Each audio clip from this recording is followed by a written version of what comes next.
Tonight, we're going to be talking a message particularly for the young people, and we're not going to use PowerPoint. We are going to be reading several scriptures together. But before I get into it, I just want to say thank you so very much. I want to thank the elders for inviting me down. I want to thank the church for working together and making this weekend possible. For all those that fed you dinner, you fed me really, really well. I appreciate it. I've enjoyed getting to spend time with Norm and Renita and appreciate them putting me up. I want to thank David for the help on the AV and taking care of those things, even sometimes at short notice. And I want to thank all of y'all for doing the job that you're doing. It's a joy to be here. Y'all are just doing a lot of things right. There's a good energy in this church, just so many healthy, strong examples. And the children that you have here are testimony to the love that you have for God and the love that you have for your children. This doesn't just happen. This happens when parents love God and love their children. And keep it up. And kiddos, we're going to talk to you tonight. So that'll be kids, 2 to 5, listen up. 6 to 10, listen up. 10 to 15, listen up. And kids 16 to 100, listen up. We're going to start with Ephesians chapter 6. Ephesians chapter 6. Oh, and by the way, I'm glad to have a couple of my granddaughters on the row of lovely young ladies up here. And my wife, she and the granddaughters just got in a little bit ago. They had been visiting Bertina's parents down in North Alabama. And by the way, Bertina is a Nashville native. She was born here. She didn't grow up here, moved away when she was a little girl, but she was born here. All right, Ephesians chapter 6. Before this, there's a section that we read Wednesday night Wednesday and Thursday night, about wives and husbands. After this, there's a section that we read over the last few days about fathers and their duties of training their children. But right in the middle of that, here's what it says. Children, obey your parents in the Lord, for this is right. And then it quotes from the 10 Commandments. Honor your father and mother. This is the first commandment with a promise, that it may go well with you and that you may live long in the land. There's another truism. It tends to do you well when you listen to your parents. There's 2 verbs in here, and I want you kids to look and see if you can spot them. There's 2 things it tells the children to do. One is the verb in verse 1, and one is the verb in verse 2. And if you're taking notes, see if you can spot what it is and write down the 2 different verbs. They're both important, and they're both related, but they're a little bit different. The first one is what? Children, obey your parents in the Lord. Now, if I were to tell my child, you go in there to Walmart and you steal something for me, well, that's not in the Lord. And then say, like Peter said, I'm going to obey God instead of that. But you obey your parents in the Lord. But then the second verb is this: honor your father and mother. So, young guys, let's think about this scenario. Mom tells you to take out the trash. And she says, Daniel, take out the trash. It's overflowing. You're like, oh, why do I always have to take out the trash? And Daniel gets it, and he kind of stomps away with it. Okay. Did Daniel obey the directive to take out the trash? Yes, he did. But Daniel wouldn't do it that way because Daniel also honors his father and mother. Because in the example that I just gave, that wouldn't be honoring, would it? So you got 2 things to do. One is obey mom and dad. The other is to honor mom and dad. Be respectful to them. And that's going to take us back to the book of Proverbs, where we're going to read several things that are just real important. So let's start with Proverbs chapter 1, verse 1. So the book of Proverbs, a lot of it is set as a father to a son. Now, girls, some of these verses are directed especially to the son, but a lot of the principles you can take and learn as well. There's women in the book of Proverbs. There's the personification of wisdom. If wisdom was a woman, she'd be really frustrated with this world because she's trying to get people to listen and nobody wants to listen. That's a good woman there and people aren't listening. There's an evil woman in chapter 7, and then there's a worthy woman in chapter 31.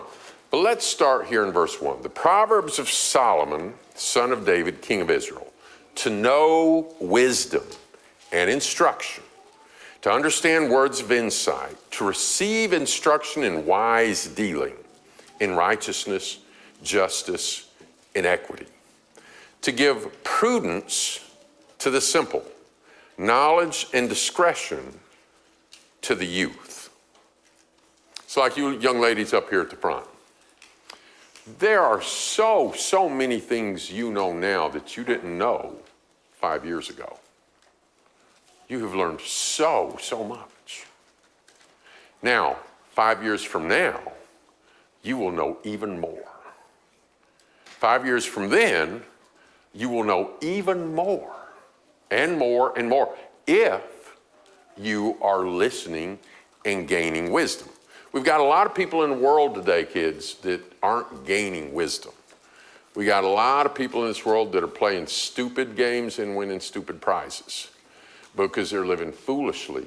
They're ignoring the Word of God. They're not listening to their parents. And to be fair, some of them don't have parents that care much about them. There are some kids today growing up, their parents don't respect God. Their parents often don't respect their children, and they're not taking time to train them. And so those kids are missing the advantage that you've got. But as they grow, they could still look and say, I'm not going to live like that. And probably almost every family here has somebody in the past few generations that grew up in a dysfunctional home like that, and then one of the kids decided, like Josiah did, I'm going to serve God. And they can do that. But it's a lot easier when your parents help you from the beginning. So, verse 5, let the wise hear and increase in learning, and the one who understands obtain guidance. Verse 7, the fear of the Lord is the beginning of knowledge. But like we said this morning, what do fools do? Fools despise wisdom and instruction. So what do you need to do? Verse 8, hear, my son, your father's instruction.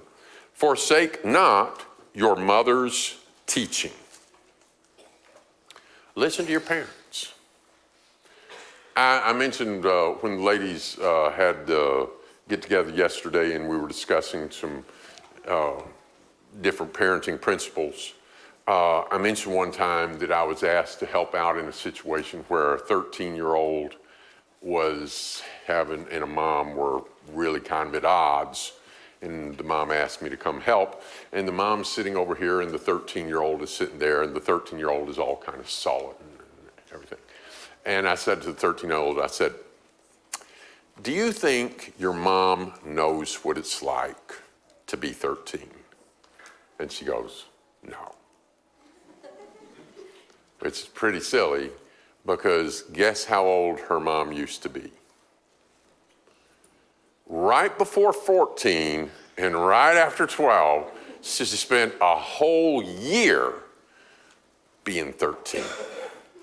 And I said, what's going on here is you don't know. I said, your mom knows what it's like to be a 13-year-old girl, but you don't know what it's like to be a grown mom responsible for a 13-year-old girl. Now here's the thing, as smart as you guys already are and as much as you already know, 5 years from now, you're gonna know a lot more. And 5 years after that, you're gonna know a lot more.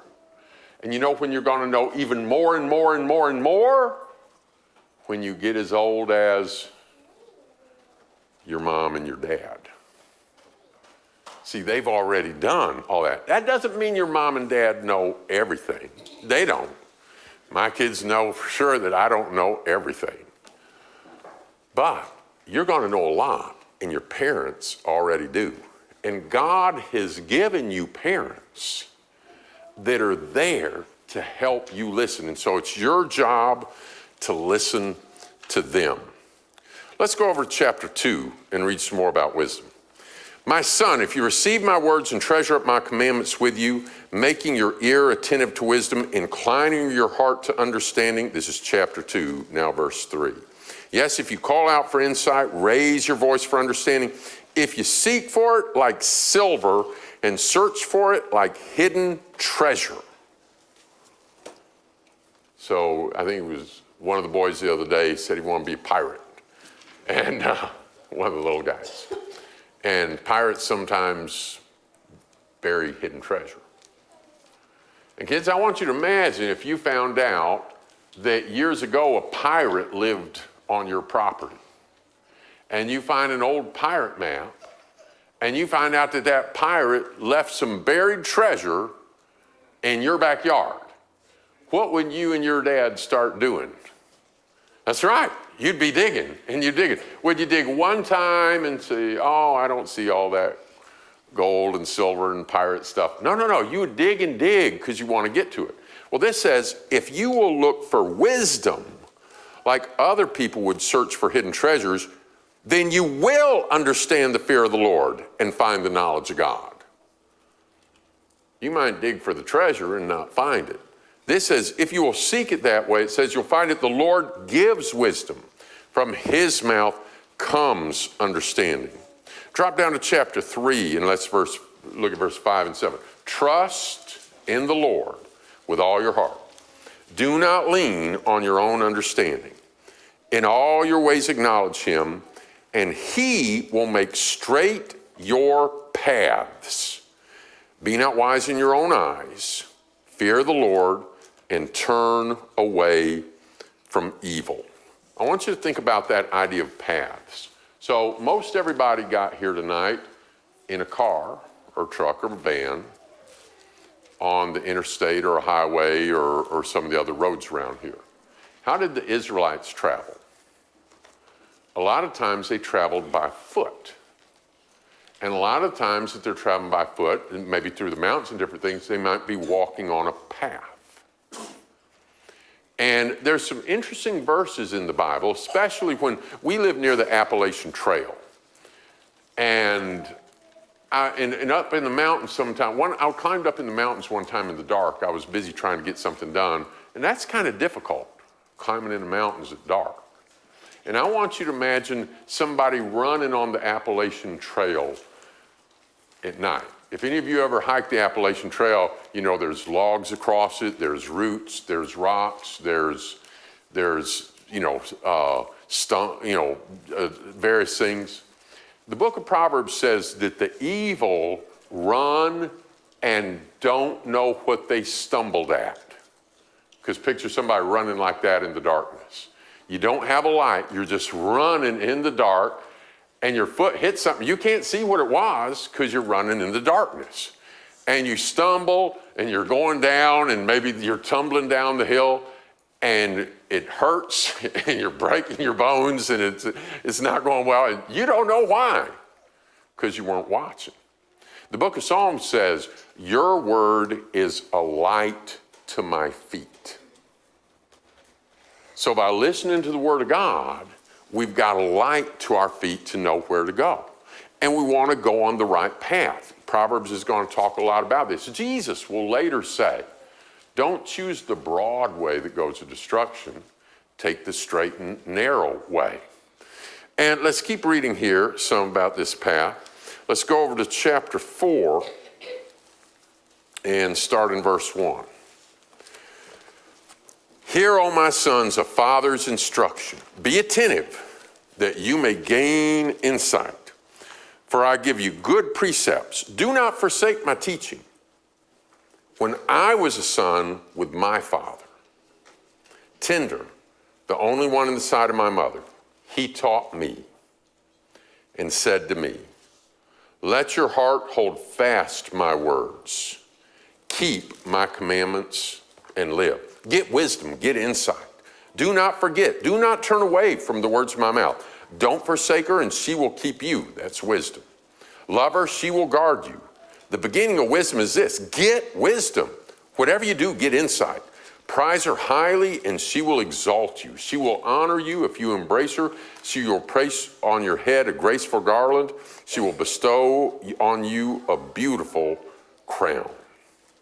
Hear, my son, and accept my words. Verse 11, I have taught you the way of wisdom. I have led you in paths of righteousness. When you walk, your step will not be hampered. If you run, you will not stumble. Verse 14, do not enter the path of the wicked. Don't do it. There's going to be a lot of people in this world that want you guys to walk on the path of evil. There's going to be people in social media that want you to walk the path of evil. There's going to be some bad women and some bad men that want you to walk on the path of evil. There's going to be some greedy business people that want you to walk on the path of evil.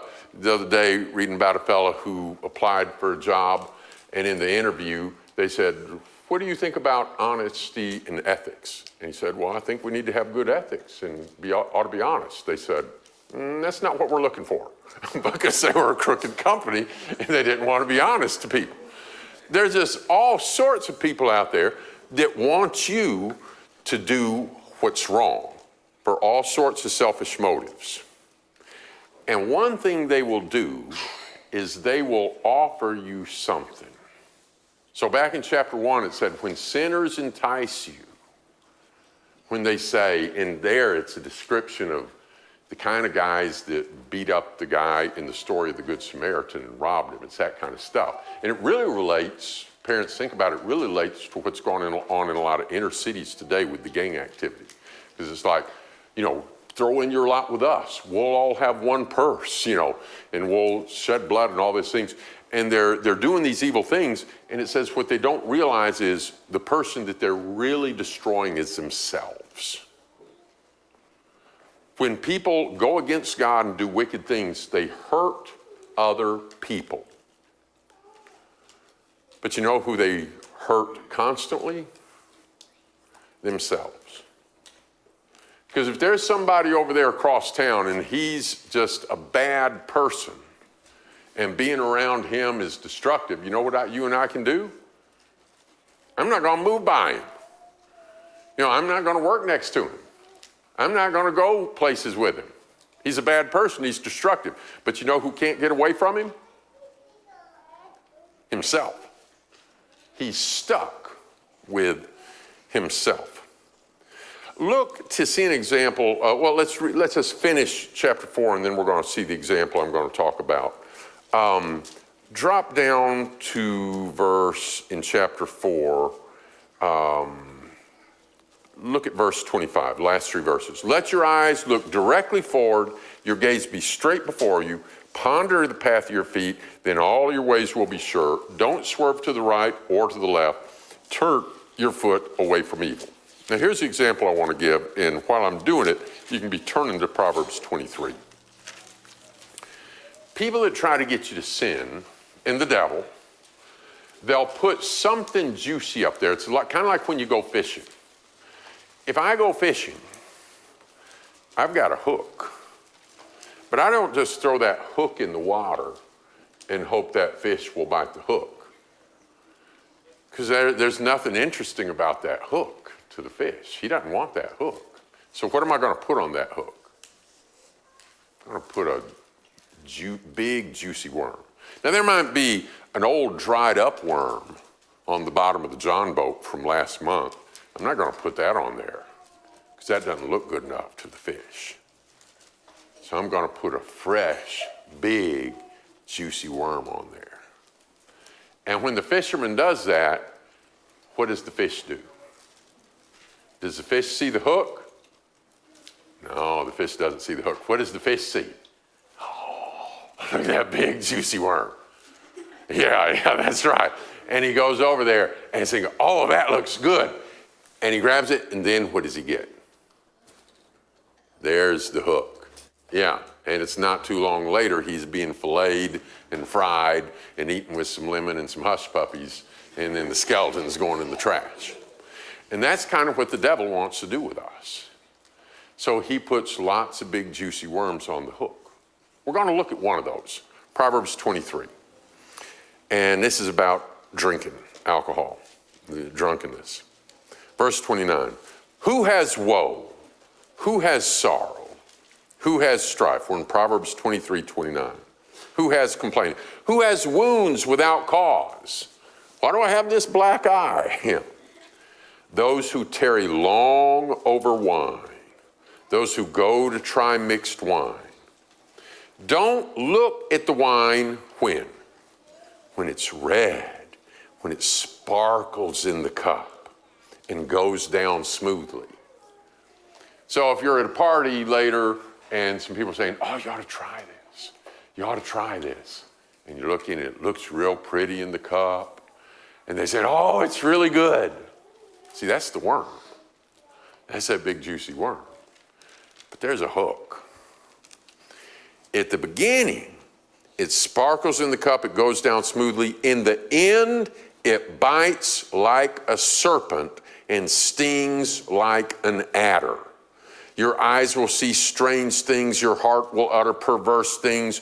You will be like one who lies down in the midst of the sea, like one who lies on the top of the mast. Have you ever seen those people caught drunk driving and they try to get them walk straight and they can't even do it? They struck me, you will say, but I was not hurt. They beat me, but I don't feel it. When shall I wake? I must have another drink. So lots of people start drinking because they think it's exciting and fun. But after you've been doing that for years and years and years and years, and now you're just a drunk, and now you're headed to the bar for happy hour, is that person doing it because it's so exciting? No. So here's the devil's ways tend to do like this.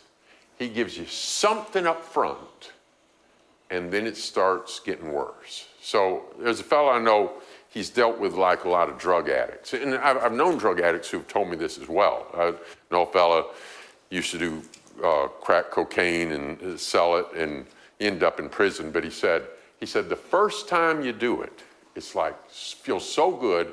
And after that, you keep trying to feel that good again, but you never can. And Art Adams said he deals with heroin addicts. And in the beginning, if here's normal, the first time you're way up here, and then you crash, and then you do it again, and you're not quite as high, and then you crash, and then you do it again, and over time, you get to where you're feeling below normal. And now you're feeling way down here, and then you're doing it again. And he says, by this time, the heroin addicts are saying, I'm just trying to feel normal. But then you crash, and you just keep going down. Same thing in Proverbs 5, young men, where it warns against the evil women. There's going to be some evil women start coming up and flirting with you and that type of stuff. Proverbs 5 says, stay away from her. Stay away from her. Look for a woman that's going to want to obey God. And girls and boys both together, if you decide you want to get married, find somebody that loves God more than they love you. That's going to help you a lot. Now, if somebody says, well, I want them to love me the most, that's a really bad decision. In the first place, it makes a whole lot of sense. You don't have a very bright spouse if they think you're better than God, because you're just not. So marry somebody that have enough sense to know that God's better than you. But there's another thing. When you get married, be in love. But marriage is also hard work. And sometimes in marriage, you're not exactly in like. There's going to be some times where your husband is annoyed with you, or your wife is annoyed with you, or you're annoyed with them. And at that time, it really helps that you both love God more than each other. Because if you don't love God and you're mad at your husband or you're mad at your wife, you might say, I'm just going to leave. But if you love God, you know what you do? You realize, this is partly my fault and I'm going to apologize. And you say you're sorry. And you know what they do? They say they're sorry. And you get back together. Find somebody that loves God. But there in Proverbs 5, it talks about this wicked woman. And it says she speaks smooth words. She's telling you how handsome you are and all these different things. And you're liking hearing that. But in the end, it's like it says in chapter 7, her slain are many. She's given these lines to many. And it's destructive. Don't do that. It says, be in love and be excited about your own wife, not that strange woman. But there's just all sorts of ways in which the devil's ways offer you some bait, and then it just pulls you down. But you know how God's ways work? God's ways tend to work like this. He gives you something good, and later it'll get better. The old covenant, was it good? But the new covenant, which is the key root word of Hebrews, it's better. You start out on the milk, you advance to the meat. God gives us this body, which is fearfully and wonderfully made, but it's corruptible. And he promises us what kind of a body in the resurrection? A spiritual body that's even better, that's incorruptible. So do that, wait for that. In fact, I'm going to tell you something. A study was done, it's called it's a marshmallow experiment is what it is. And they did this, I believe, at one of the Northeast universities. It's been repeated other places. Some people have criticized it in the last few years because they say children from an environment where they don't get enough food might just grab the food because they don't know who to trust. And I get that might not apply there. But for most children, this is really true. First time I read about this experiment, it said that your EQ, that's your emotional quotient, is more important than your IQ. And what this is, for you kids, it means when you have the emotional maturity to wait for something good, that's more important than how good you can do on a math test or something like that, as far as success in life goes. And the test goes like this. They'll take like some 5-year-olds, 4-year-olds, 3-year-olds, whatever. They'll put them in a room and they'll have the camera on and they'll put a plate in front of them with a marshmallow. And they'll say, now that's your marshmallow and you can have it right now if you want it. But I'm about to leave the room for a few minutes. When I come back, if the marshmallow is still there, I'm going to give you another marshmallow and then you can get to have 2. So you can have it now or you can wait and get 2. And first time I read about this experiment, they said that success in life was more dependent on the ability to wait for that second marshmallow than it was how well they could do at school. And you'll see some people that are brilliant. They can win a trivia game, but they're just very immature, like the Israelites in the wilderness, and always worried about what's right here and never what's ahead. And you can watch these, if you want to watch them with your folks and watch these kids do it, because some kids, they will sit there and they'll just wait. And they know, I'm going to get 2 marshmallows. And when the person comes back in, they get 2 marshmallows. And it's kind of like they'd humbled themselves, they'd controlled themselves. I'm going to wait for something better. And they get 2. There's some of them that sit there and they start touching it and picking at it, maybe licking it, getting a little bit, and the little boy behind them saying, you're not going to get another one, And then some of the kids are just like, don't be the 1 marshmallow kid. Be the 2 marshmallow kid. Be willing to wait for what's better instead of grabbing what's cheap and easy. There's 2 more things I want to say. One's from Luke 15. Turn over there.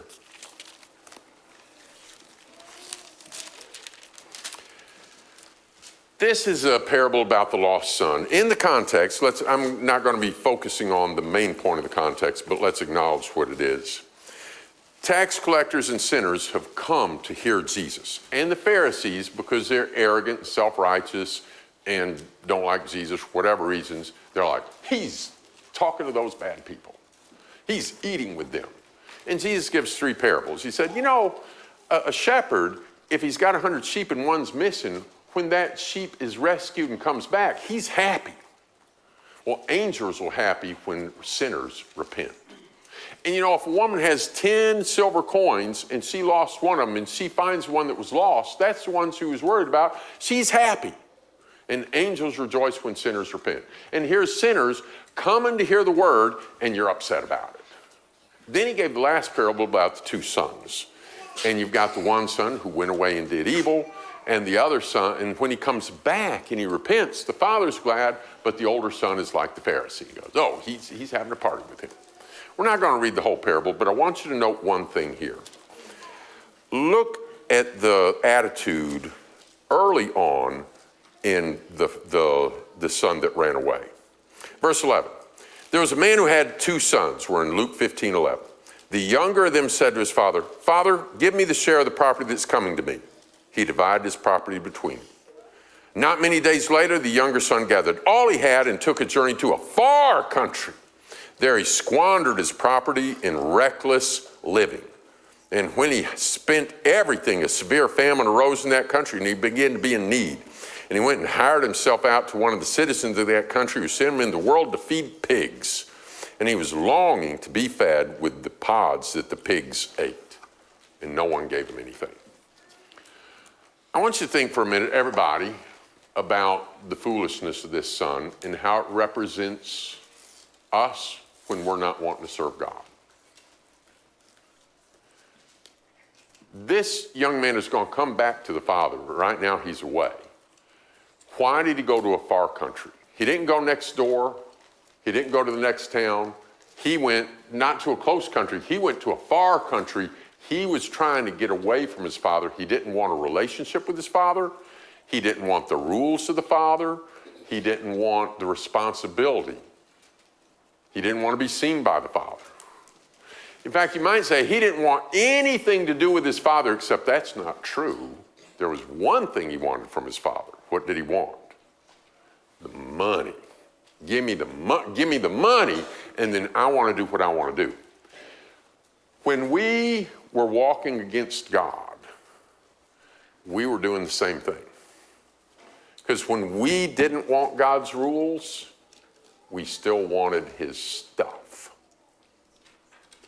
The most godless atheist, even though he doesn't admit it's God's stuff, the stuff he wants is God's stuff. He wants the sun to come up in the morning.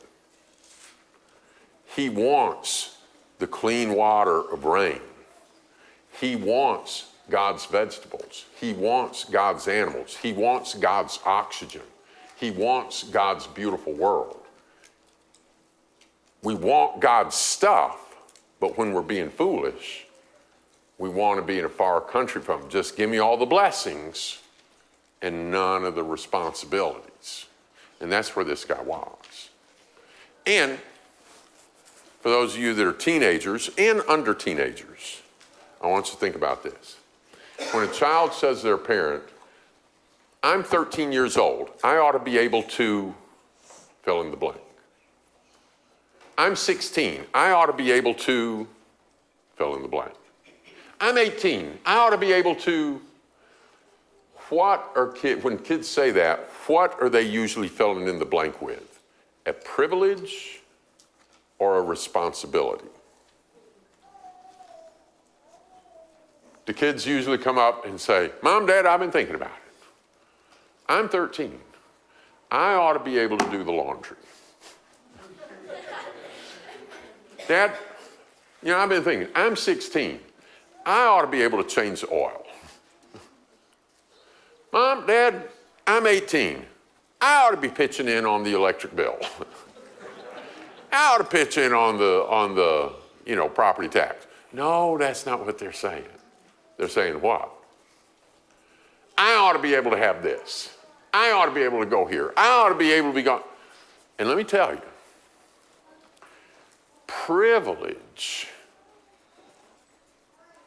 should come more when responsibility is fulfilled.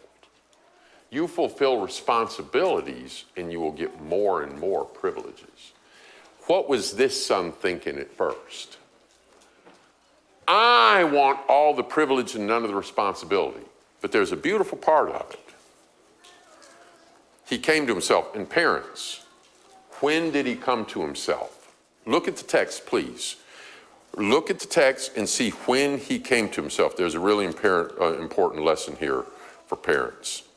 In verse 17, he came to himself. Parents, look at the last statement before he came to himself. And what is it? One of you men read it out to us. No one gave him anything. Yeah. Don't enable bad behavior. If mom or grandma had sent the Discover card to him, oh, I heard there's a famine, he wouldn't have come to himself.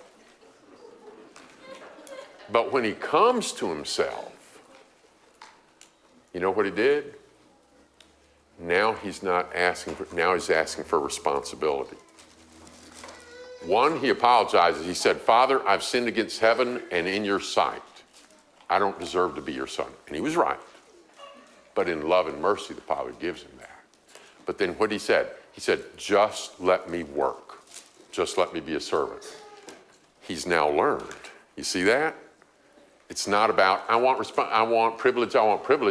Now he wants, let me have a responsibility. Let me serve. So keep that idea in mind. And here's the last thing I want to say. Kiddos, y'all have listened well as we've talked about the family and parenting. And some of y'all have taken notes, and it's very clear that y'all have listened well. But I want to tell you something exciting. And one of you said that you've been thinking about and talking about how to apply these things to make it good for your life in the future, those type of things. I'm glad to hear that. Someday, you're going to be grown up, and if you choose to marry, you'll be starting your own family. And if you're blessed with kids, you'll be the mom and the dad. In fact, the last time I was here doing these lessons, probably some of the moms and dads here that have children might have been teenagers at that time.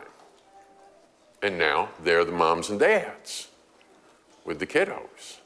That'll be you in a few years if you want to get married. And that's the route you go. Here's something I want to leave you with. Everybody here wants you to have a wonderful family if you choose to have a family. Everybody here wants you to have a good marriage. Everybody here wants you to enjoy your children. Everybody here wants you to serve God. And you might think, that's a long, long, long way from now. Well, here's what I want to leave you with. If that's the choice you're going to make, you're already working on your family right now. You know why? Because boys, if you choose to get married, who's going to be the dad and the father? That's right. It's you guys right there. And can a dad and father come from somebody that hadn't prepared themselves? That's right. What you're doing right now is you're building the man that your wife and children are going to be able to depend on. You're building that man right now, and you're getting him wiser and stronger every year. And girls, if you choose to have a family, who's going to be the mother and the wife in that family? That's going to be you. And you know what? You're building that woman right now. And you're getting wiser and stronger. And the more you listen to your parents and listen to God, the stronger you're going to be for your family. And that's going to help you. That's going to help your spouse. That's going to help your children. And that's going to help the kingdom. So I commend you to keep doing that. I'm really impressed with you guys. And I'm impressed with you parents that are raising these wonderful kids. And I just thank you so much for the opportunity to spend a few days with you and get to see the good that you're doing here and discuss these things together. If anybody is in the spiritual condition of that prodigal son and you need to come back to your Father, won't you do that as we stand and sing?